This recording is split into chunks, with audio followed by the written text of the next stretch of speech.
Good evening friends, मैं doctor Monica Sachdeva privy fertility talk में आपका स्वागत करती हूँ। आज का मेरा टॉपिक बहुत इंटरेस्टिंग है। एक मेडिकल टर्म यूज़ हो रहा है पर घबराइएगा नहीं, आपको ये समझ में आएगा और फिर आपके लिए आईवीएफ का ट्रीटमेंट उतना ही सहज हो जाएगा, आप उसको ईजिली एक्सेप्ट कर पाओगे। मैं आज डिस्कस करूँगी फ्रोजन एम्ब्रियो ट्रांसफ़र क्या होता है। अगर इसको हम स्प्लिट करें, एक्सप्लेन करें, फ्रोजन का मतलब ठंडा जमा हुआ, फ्रीज, एम्ब्रियो मतलब भ्रूण और ट्रांसफ़र। ये तीनों बड़े कंफ्यूजिंग स्टेटमेंट है। हमारे एम्ब्रियो को जमा दिया गया और ट्रांसफ़र कर दिया गया। कई बार एक लोकल पर्सन को, लेमैन को या कॉमन पर्सन को ये समझ नहीं आता। बस मेरी आज की कोशिश यही है कि हम फ्रोजन एम्ब्रियो ट्रांसफ़र को आपको समझा पाए और बताएं ये कितना सरल प्रोसीजर है, हमें इससे कोई परहेज़ नहीं होना चाहिए।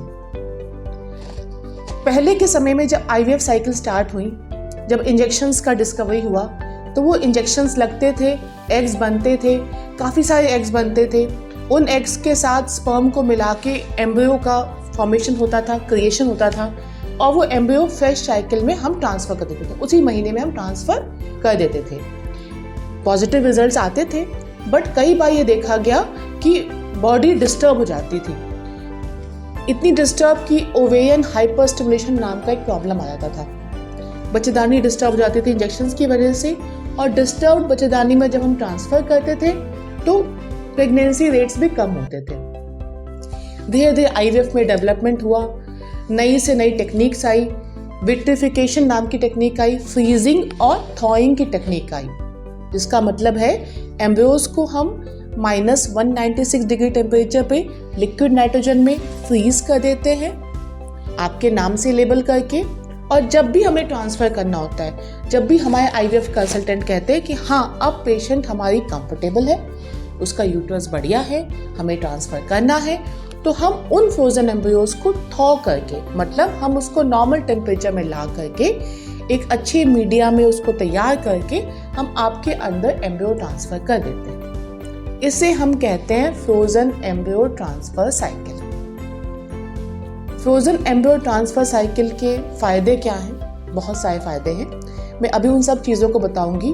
पहले मैं आपको बताऊंगी फ्रोजन एम्ब्रियो ट्रांसफ़र साइकिल में एक पेशेंट को क्या क्या करना पड़ता है, कितने कितने विजिट्स आना पड़ता है और किन बातों का ध्यान देना पड़ता है। फ्रोजन एम्ब्रियो ट्रांसफ़र साइकिल में पेशेंट हमारे पास पीरियड्स के सेकेंड या थर्ड डे आती हैं।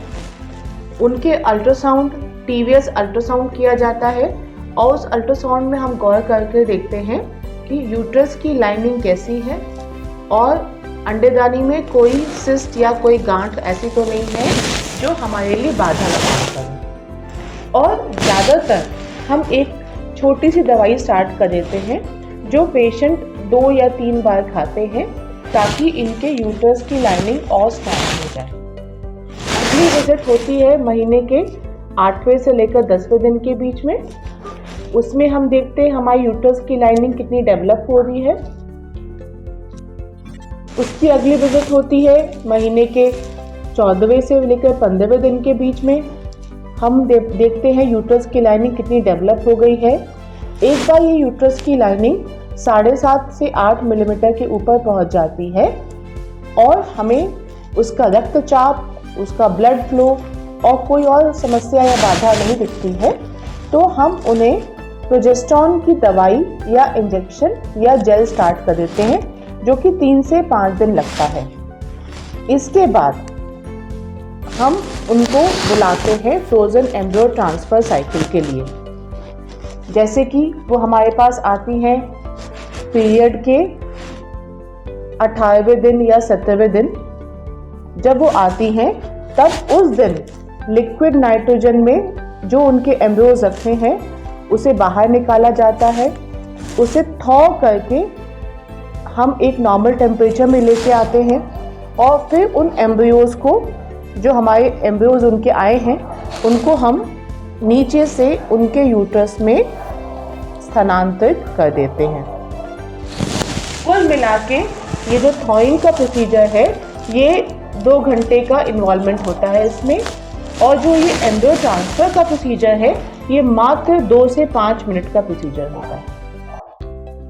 इस प्रोसीजर के बाद 2 घंटे का आराम पेशेंट हमारे सेंटर में करती हैं। ये डे केयर फैसिलिटी होती है और उसके बाद ये घर चली जाती हैं और घर जाकर के 2 दिन का बेड रेस्ट बोलो तो या रिस्ट्रिक्टेड एक्टिविटी, मतलब कम से कम काम करती हैं और उसके बाद नॉर्मल काम में लग जाती हैं।